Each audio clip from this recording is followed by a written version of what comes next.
European Union Ambassador to Malawi, His Excellency Ambassador Rune Skinnebach, visited Times headquarters in Banda this week.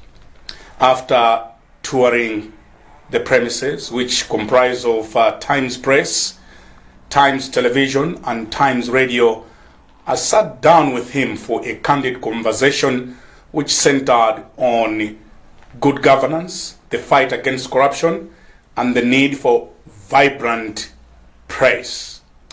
This is my conversation with Ambassador Skinnebach.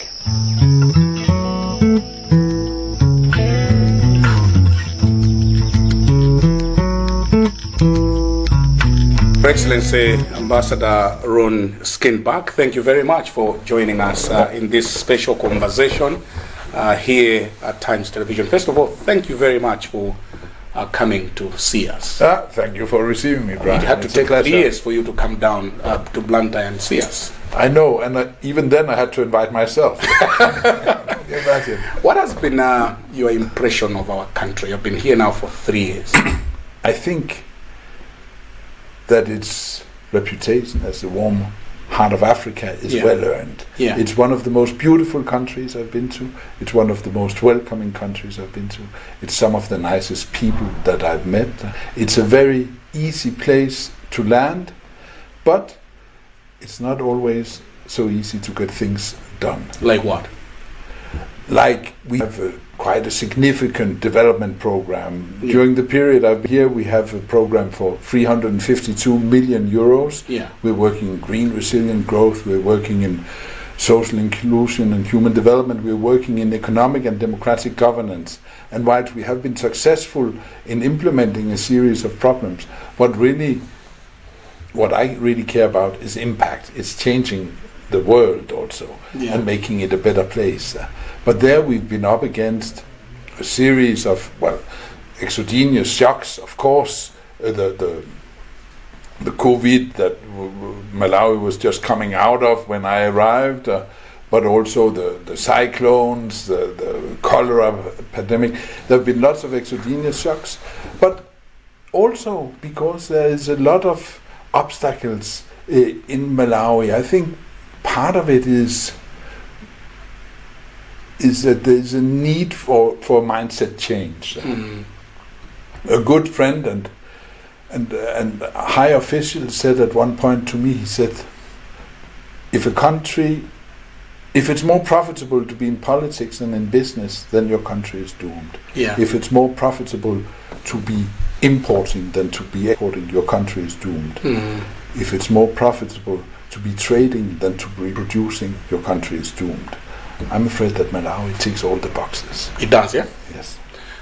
What has been your frustration? My frustration is that I couldn't bring more change. I wanted to see impact, I want to see immediate results. I'm kind of impatient also when spending European taxpayers' money, and I want to report on good results at home.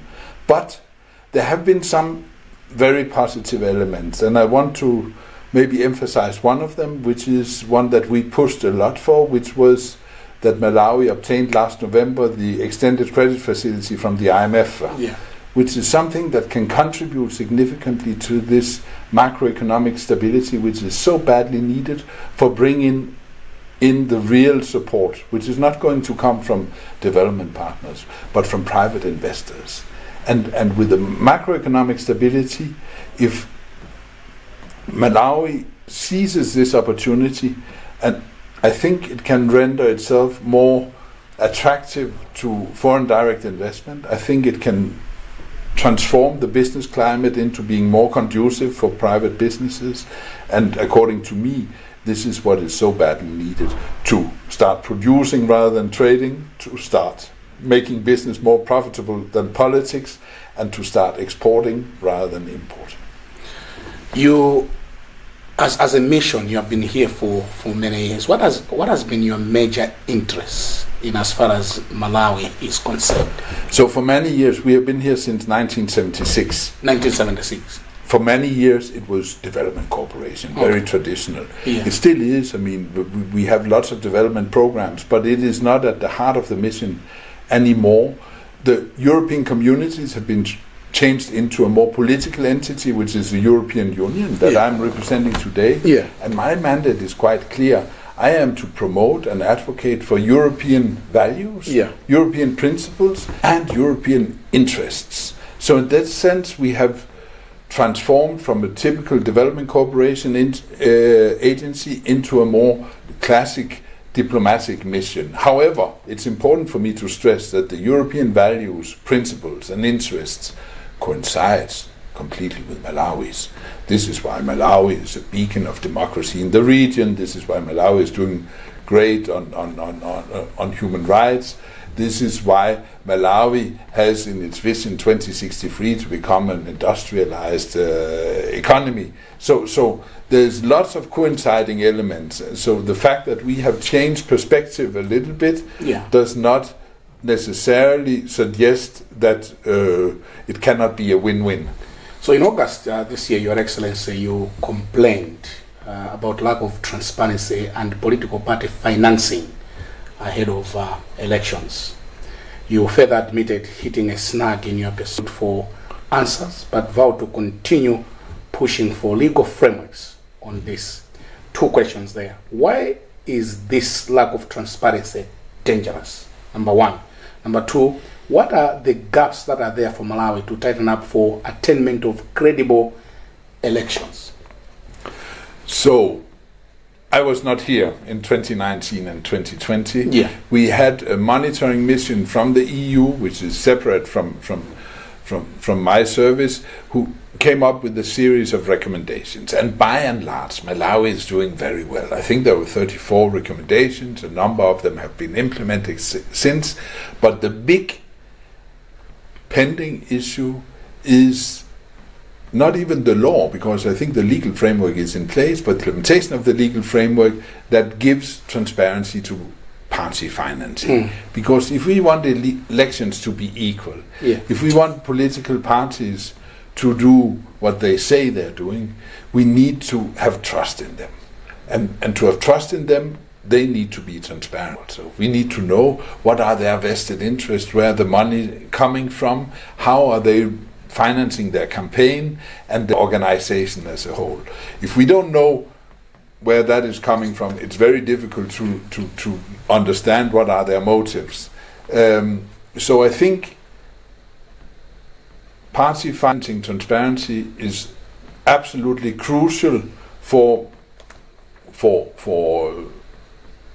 having an effective democracy.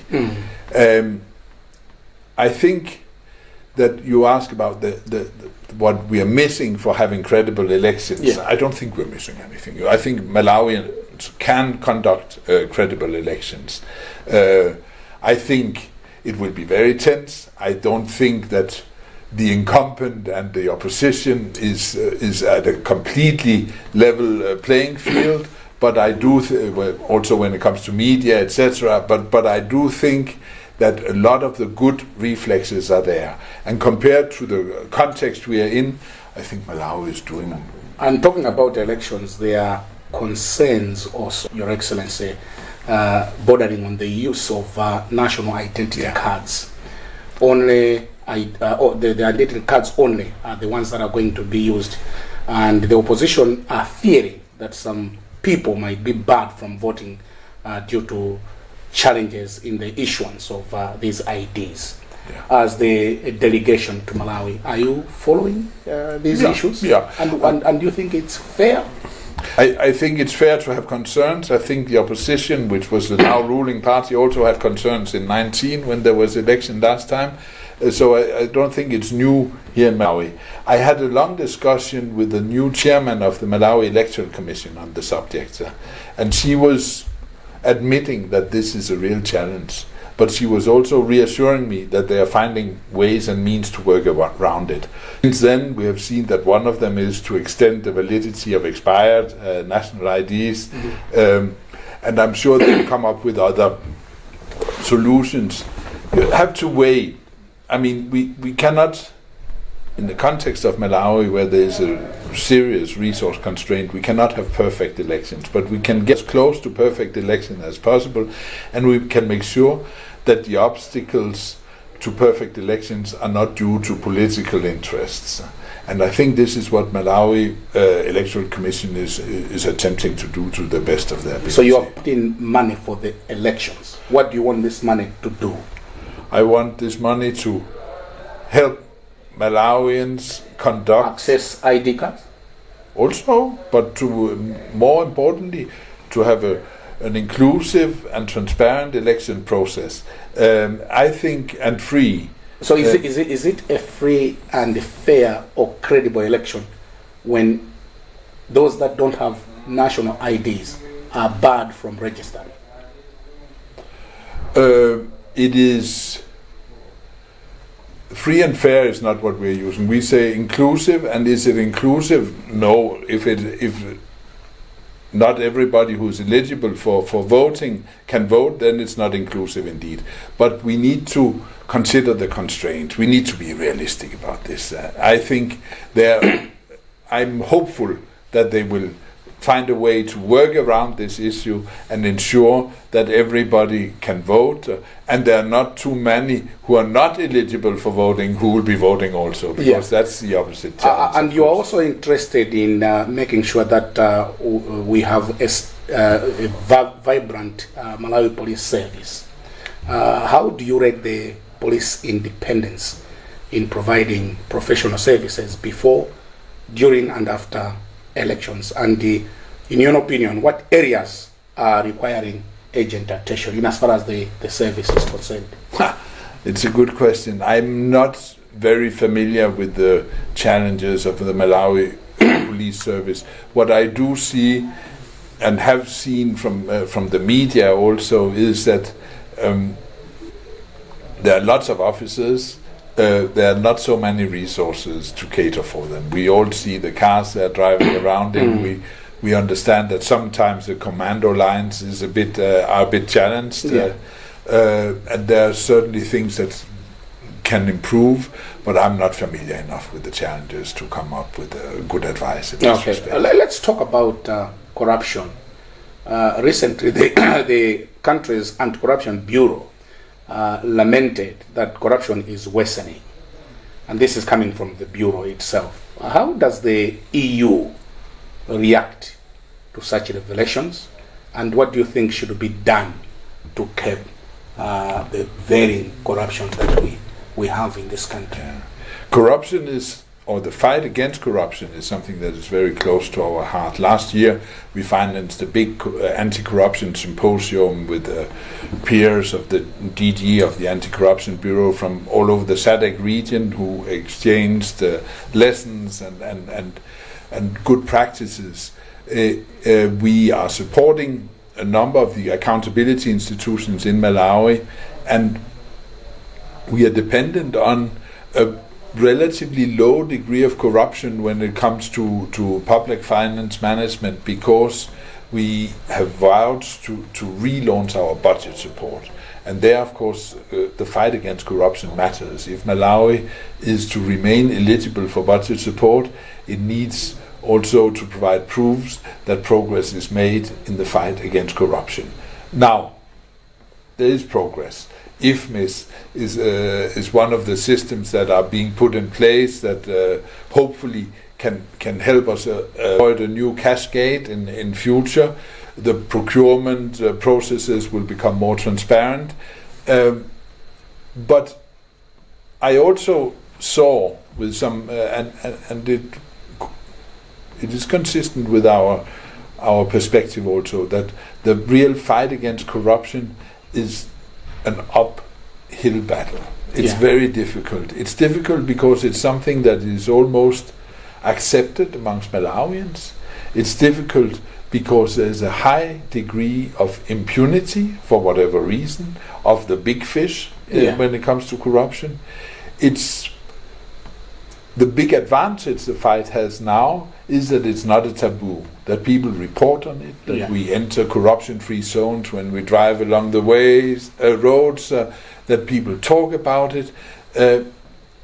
But the small-time corruption, the the one that accepts that where Malawian citizens pay a fee to get a meeting with an official or to get access to a social service that they're entitled to, is still there and fully incorporated in the normal practices of daily life. I find it scandalous. I find it scandalous because corruption is stealing from the poor Malawians.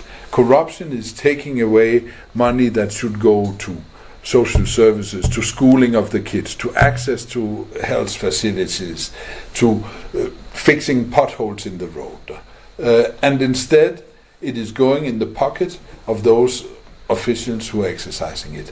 And I think the impunity should be put to an end. And I'm hopeful that the Malawi Anti-Corruption Bureau will gradually start pushing more, both for the big fish, as they have tried to, but without any luck in the past couple of years, but also at the lower level. And then to continue their advocacy for anti-corrupt practices. You know, they have a whole curriculum that they're proposing to schools now where the next generations of Malawians are taught how wrong corruption is. And what do we need to do to make sure that we completely and successfully deal or win this corruption fight? Well, Malawians need to stop paying money they shouldn't be paying, and they need to start reporting whenever they are asked to pay money they shouldn't be paying. Fair. The EU and the international community joined Malawi in mourning the death of the 9 people, including our late Vice President, Saulos Klaus Chilima, in a plane crash. How do you describe the late Chilima? Did you have any interaction with him? I had relatively little interaction with him. I had foreseen to meet with him shortly after the plane crash, which came relatively quickly after the discontinuing of the corruption case, which was what kind of prevented me from seeing him for a long time. Okay. Now, I describe him as a strong, dynamic, visionary man, and I find that his passing is a great loss to Malawi. The investigations are ongoing on the cause of the plane crash. Is EU offering any kind of help, or what are expectations in these investigations? So EU was, like many others, approached fairly quickly and fairly informally as soon as there was awareness of the risk of a crash. Yeah. But before we could mobilize our assistance, which as a union we could offer, was more satellite imagery that could help trace the airplane it was located.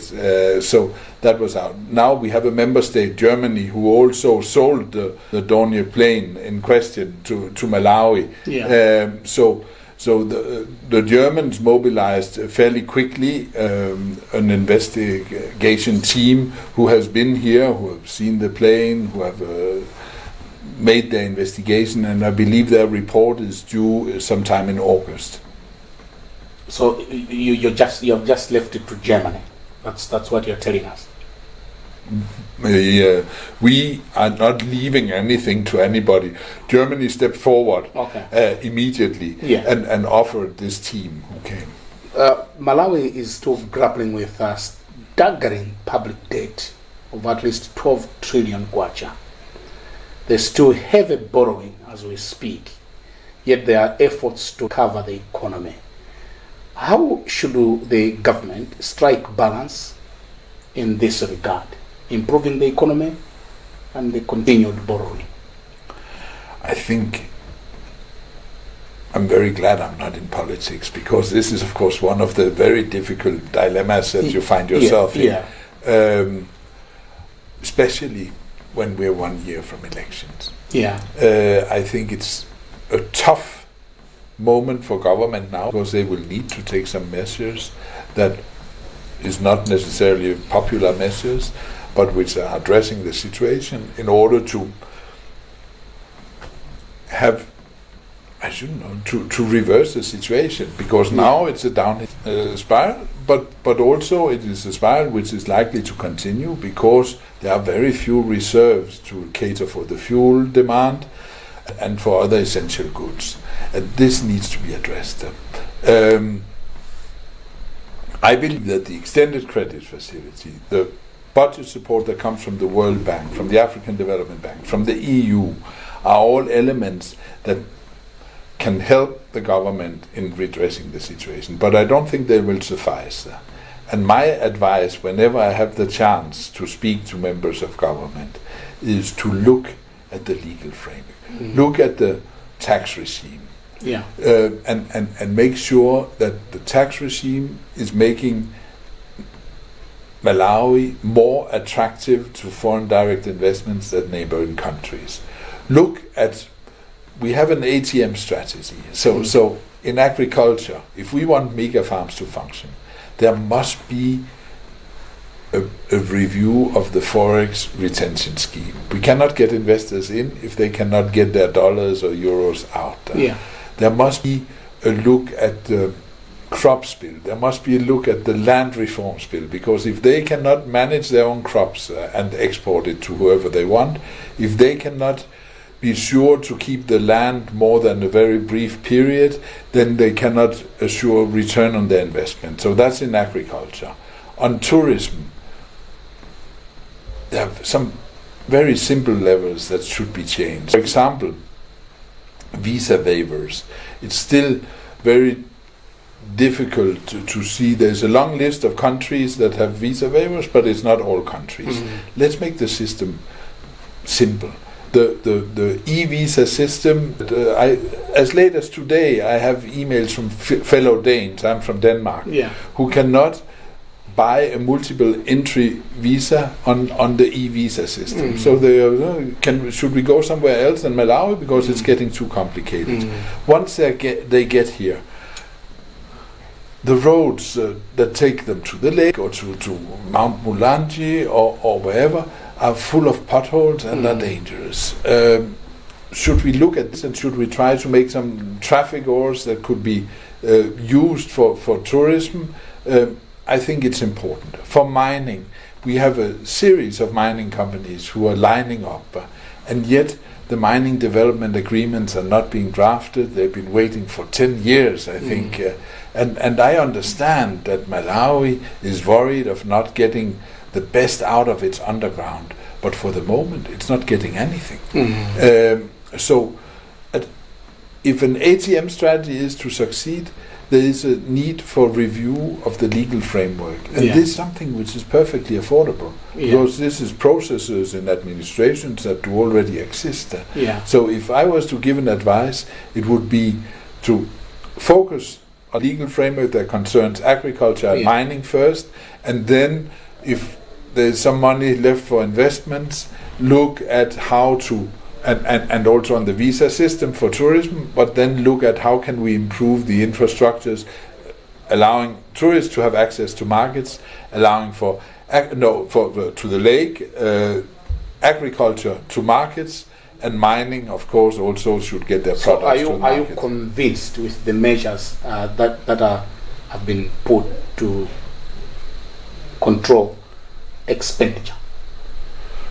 Expenditure control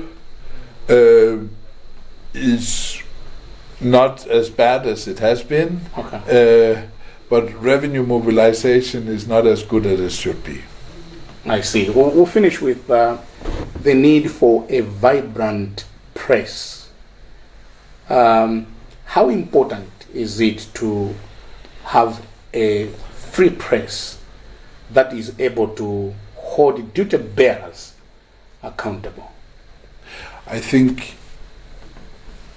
a free press is super important. Like expression of freedom of expression in general is super important, and I think we have it to a very large extent here. I think that it's difficult to have a completely independent press in a context where the big share of procurements, the big share of advertisement in newspapers is government propelled. Yeah. That puts some pressure on the freedom of the press. Then, of course, there's the skills of journalists. There's the quality of the equipment at hand for journalists also. And then there's an issue of mentality also. And in Malawi, I find that, in fact, most stories make it to the written media, and this is very impressive. But what is much less impressive is the ability of media to follow up on these stories. So we have a scandal announced, and the next day it's forgotten about. Yeah. And I'm not sure what is behind this logic of if it's because it's not selling anymore, or if it's because there's pressure from some parties involved in the said scandal. This I cannot judge. But certainly there is room for having a free press here. Now it could play a more important role also in holding judiciaries accountable. Are you happy, or what areas they need to work on? Because we have elections coming up. What advice would you give to the media as they cover the elections this September 2025? My advice would be to follow up on stories and focus in particular on those who come out as winners, because they are the ones who should be held accountable. We want to thank you, Your Excellency Ambassador Rune Skinnebach, for sparing a time to come. But what would be your concluding remarks? Maybe you might want to say something to our viewers watching us at this point in time. Thank you, Brian, and thank you for having me. And if I was to say anything conclusive or concluding, I would say that the world is changing.